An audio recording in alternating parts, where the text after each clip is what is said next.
Hello বন্ধুরা, আজকে আমি আপনাদের জন্য নিয়ে আসলাম জিপ সুরুকি গ্রে কালার 2000-এর model, auto gear, 4 wheel.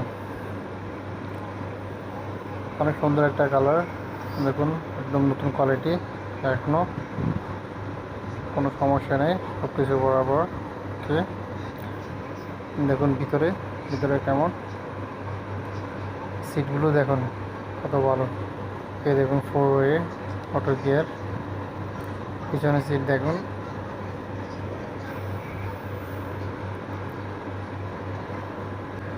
Zip সুরুকি